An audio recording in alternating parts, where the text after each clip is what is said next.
Міне, біздің қызып тұрған табамызға осы біздің қамырымызды құйып шығамыз. Бүйтіп азғантай алып аламыз да барып құйып шығамыз.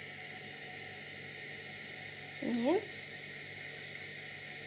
өстіп құйып шығамыз.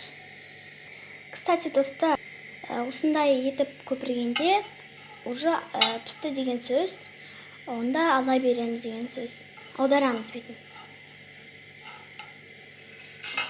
Міне, үйтіп пісіп шығады. Басына үйтіп пісіп шығатын болады. Келесінде кішкене қоңырайып келеді да.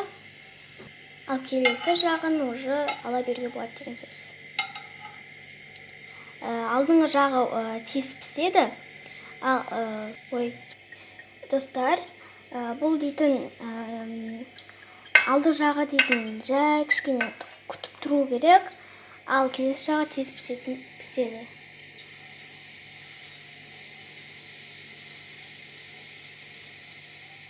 Өстіп барлығын істей береміз.